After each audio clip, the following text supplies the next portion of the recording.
esa palabra nos invite a considerar el texto que encontramos en Juan 18, del 33 al 37. Así que usted ubica su celular o su Biblia en papel y escucha atentamente la voz de Dios susurrar a nuestro oído y a nuestro corazón con relación a lo que nos tiene que decir en esta mañana.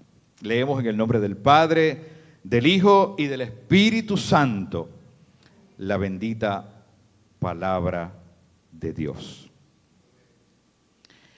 Entonces Pilato volvió a entrar en el pretorio y llamó a Jesús y le dijo: ¿eres tú el rey de los judíos?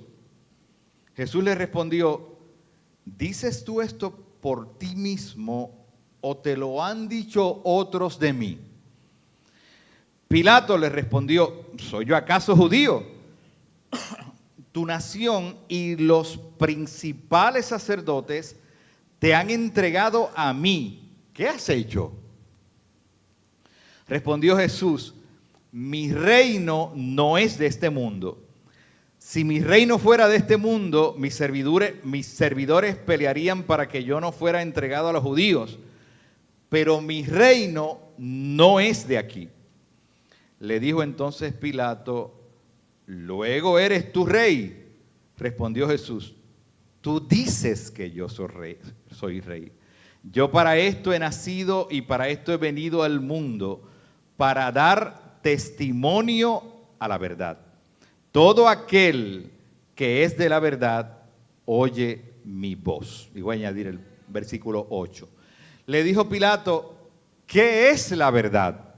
Y cuando hubo dicho esto, salió otra vez a los judíos y le dijo: amada iglesia, yo no hallo en él ningún delito. Este pasaje en la mañana de hoy establece el gran dilema entre el reinado de Jesús, con relación al reinado de Jesús. Oiga, hablar de reinado en este tiempo es complicado, porque incluye influencia, el reinado del mundo, ¿verdad? El reinado que nosotros conocemos en este plano. Incluye poder, incluye influencia económica, e incluye toda clase de intereses que busca alguna posición en la vida como la conocemos. En el caso de Jesús, en un momento dado, dos de sus compañeros más íntimos tenían la expectativa de que el reinado de Jesús iba a ser uno de la misma manera que ellos habían abrigado que fuera, y le pidieron dos posiciones, cada una, ¿verdad?, a un lado y la otra al otro lado de Jesús. Y Jesús tuvo que explicarle que el reino de Dios no era de esa manera. En este caso, la palabra nos dice que aparentemente Pilato tenía en su corazón el dilema de acusar a Jesús. Fíjese qué interesante, porque Jesús está en su proceso de juicio y toman su juicio como si fuera un juego de un lado para otro y lo envían a Pilato, y Pilato quiere devolvérselo a Herodes y a los judíos, y los judíos dicen que no tienen injerencia en el caso porque no pueden acusar a un malhechor con sentencia de muerte, y Pilato finalmente termina diciéndonos en este texto: yo no hallo en él ningún delito. Parece una sentencia positiva, ¿verdad que sí? Parece una insinuación de no querer hacer daño al hombre que tenía delante de sí, el cual finalmente es acusado y llevado a la cruz y en efecto muerto con la muerte más cruenta que podamos atestiguar nosotros los seres humanos. Miren la importancia de este culto en el sentido de la reflexión teológica. Nuestro calendario litúrgico en cuanto a los temas que se desarrollan en el año termina hoy. Interesante, ¿verdad? Porque no es como el año natural, porque hoy damos paso a la próxima semana que abre una nueva experiencia litúrgica, aunque va a ser el 1 de diciembre, ¿verdad? Va a abrir una nueva experiencia litúrgica con una temporada que se conoce como Adviento, que la palabra lo dice, ¿verdad?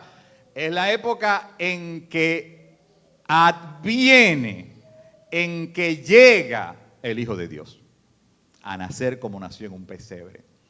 Por lo tanto, se ha reconocido a través de la tradición cristiana que debe ser, por un lado, un momento en que la iglesia hace una pausa del trajín cotidiano en cuanto a lo que ha sido su reflexión y ponga su atención en el nacimiento de un niño.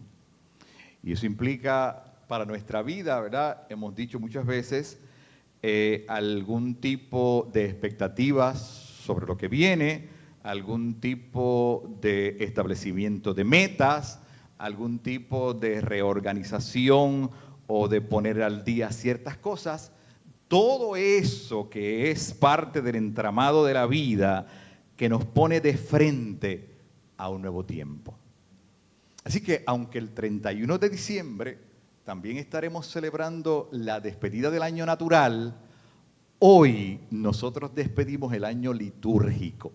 Eso es entendido claramente, ¿verdad? Esa diferencia que la iglesia le lleva un mes de ventaja al año natural que contamos con el calendario. Porque de aquí al próximo domingo, a través de esta reflexión, yo lo que quiero establecer es ese puente que nos va a llevar a un escenario distinto y al mismo tiempo refrescante. Porque vamos a caminar por todos los espacios del nacimiento de Jesús para ver qué implica lo que está desarrollando Juan, que es un testigo del reino de Dios, y que nos dice en este pasaje que en el tiempo en que Jesús ya era un adulto y que le tocó el momento definitivo de su vida, aquellos, los que vivieron ese momento, se plantearon a quién pertenecía su reino y su vida. Y nosotros precisamente queremos declarar en esta mañana que nosotros, Iglesia de Villa Andalucía, Iglesia del Señor en esta tierra, pertenecemos al reino más grande que hombre alguno haya fundado sobre la faz de la tierra, y que eso va por encima de cualquier otra consideración y cualquier otra circunstancia que nos pase en la vida. Fíjense que esa afirmación es muy linda y muy profunda desde el punto de vista teológico. Pero cuando la esgrimieron las personas que estaban alrededor de Jesús, no para justificarlo, ¿verdad? Pero podemos pensar que en ese mismo momento se estaba dirimiendo la importancia que iba a tener el reino de Dios, que Juan ya había dicho que en la persona de Jesús se había acercado a través del Cordero. En ese momento se estaba estableciendo la prioridad del reino de los cielos. Por eso empecé diciéndoles que hoy en día no es fácil hablar, por ejemplo, de los reinados que tiene este mundo, llámense como se llamen. Porque hay que establecer conforme a la palabra de Dios que entre el reino de Jesús y los reinos de este mundo hay una diferencia fundamental que es necesario establecer para poder seguir el ritmo de nuestra vida, de manera que no tengamos distracciones. Y estas cosas que establece la palabra en el capítulo 18 de Juan, se dan precisamente, Juan es un narrador que le gusta el suspenso, le gusta la intriga y le gusta el desarrollo de la tensión en su relato. Se dan precisamente después que Pedro niega a Jesús. Y se dan después que Pilato hace un intento de lavarse las manos, como en efecto hizo, ¿verdad? Porque nos narra el Evangelio que después que Pilato le devuelve a Jesús a los judíos, ¿qué hizo?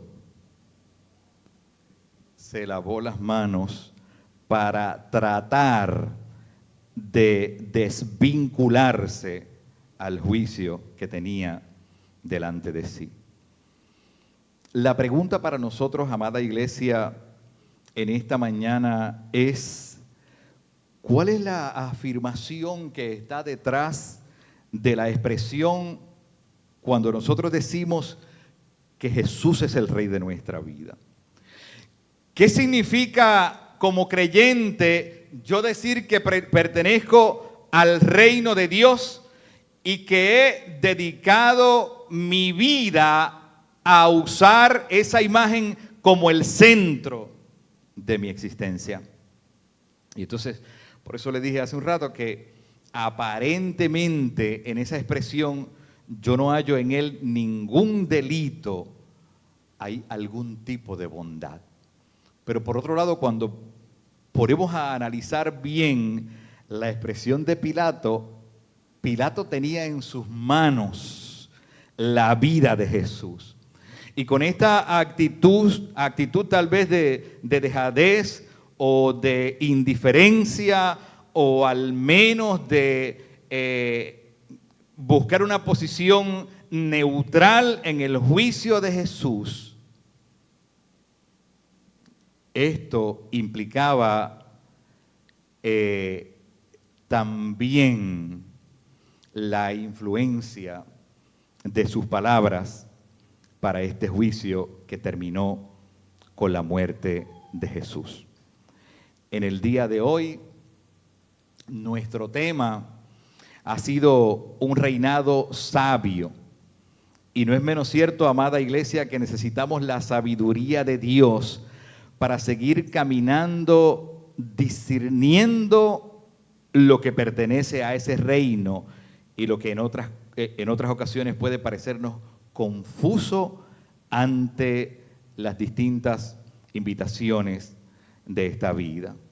Juan pone en los labios de Pilato esta pregunta que ha sido la pregunta que desde entonces ha revolcado la conciencia no solamente de los seguidores de Jesús, también de los que se acercan por curiosidad, y que dicho sea de paso, no aparece contestada ni en Juan ni en ningún otro evangelio.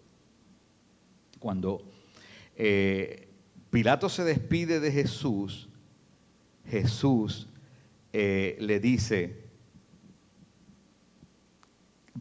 Pilato le dice, ¿y qué es la verdad? Porque Jesús le ha declarado, tú dices que yo soy rey. Fíjese la expresión de Jesús, tú dices que yo soy rey, yo para esto he nacido y para esto he venido al mundo, para dar testimonio a la verdad. Todo aquel que es de la verdad, oye mi voz. Y Pilato hace la siguiente pregunta, ¿y qué es la verdad? Noemí, ¿se lo ha preguntado usted alguna vez en la vida? Linda, ¿y qué es la verdad? Iglesia, ¿se ha preguntado eso alguna vez en la vida? Un poco más anteriormente, ya Juan nos había dicho que Jesús había expresado, yo soy el camino, la verdad y la vida, pero parece que eso se le había olvidado y Pilato pregunta, ¿y qué es la verdad? Y en el Evangelio no aparece a Jesús contestándole directamente a Pilato qué significa eso de qué es la verdad. Y para mí, ¿qué es la verdad? ¿Verdad? Porque podemos pensar en una teoría o en algún tipo de idea, en algún tipo de opinión, pero la verdad tiene que ver con más de eso, porque la verdad tiene que ver con una persona que se llama Jesús, el camino, la verdad y la vida. Y hoy, amada iglesia, nosotros nos despedimos, como les he dicho, de esta reflexión de la palabra de Dios que nos ha guiado a través del Evangelio de Marcos durante este año, ¿verdad? El ciclo, como ustedes saben, se divide en 3 años, ¿verdad? Porque son 3 los evangelios que más se parecen entre sí. Pero hoy estamos usando a Juan porque donde los otros 3 no se expresan, Juan entra y satisface ese hueco de reflexión que nos puede quedar delante. Pero a partir de este momento, entonces se abre el telón para la reflexión que tiene que ver con el Adviento, con la preparación de la llegada de Dios en la forma de un ser humano. Y a mí me parece que estas preguntas van a ser importantes para nosotros reflexionar sobre esos temas en las próximas 4 semanas. ¿Y qué es la verdad? ¿Y qué significa pertenecer al reino de Dios? ¿Y qué implicaciones tiene eso con relación a los demás reinos de este mundo? ¿Y cómo se establece una prioridad clara para seguir el camino que me lleva a seguir creciendo y a seguir profundizando en ese reino? Son para mí las preguntas importantes que van a marcar el tiempo litúrgico del Adviento y definitivamente el tiempo de la llegada del niño Dios en la celebración de la Navidad. Y finalmente dejo esta idea en sus mentes porque a mí me llamó la atención del relato de Juan, porque Jesús, cuando está debatiendo con Pilato, no entra en un dime y direte para ver cuál de los dos tenía la razón o el mejor argumento, sino que le dice: ¿tú crees que yo no puedo ahora decirle al séquito de mis ángeles que me defiendan y vengan a sacar la cara por mí? Y a mí me parece que eso también es una pregunta importante para nosotros. ¿Qué hacemos cuando no podemos resolver algún asunto?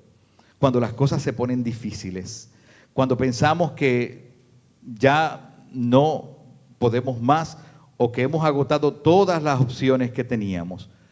¿Qué hacemos? ¿Acudimos a Dios para que tenga en sus manos el futuro de nuestra vida? ¿O entramos en una pelea infructuosa para ver quién gana o para ver quién tiene la razón?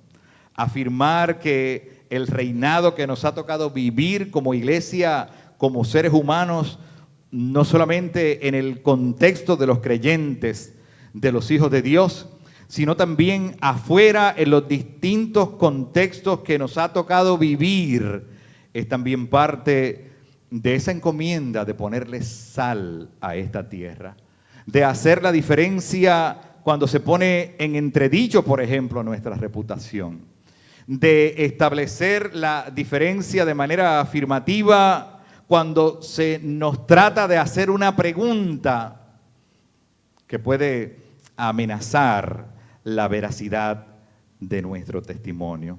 Hermanos y hermanas, a mí me parece que en ese texto y en todo el capítulo 18 de Juan hay preguntas que son importantes para nosotros y que un buen ejercicio sería repasarlas para ver ¿Qué implicaciones tienen estas preguntas para mí hoy cuando yo he decidido vivir el reino de Dios en esta tierra tan convulsa, tan amenazante y de tantos problemas?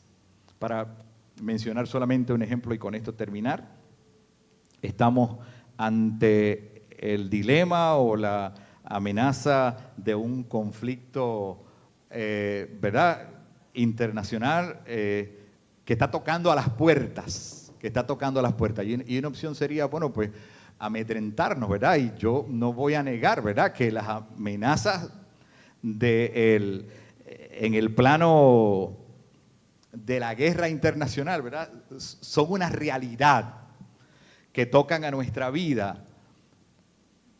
Pero hermano y hermana, por encima de eso está lo que Dios ha establecido desde el principio en el Evangelio.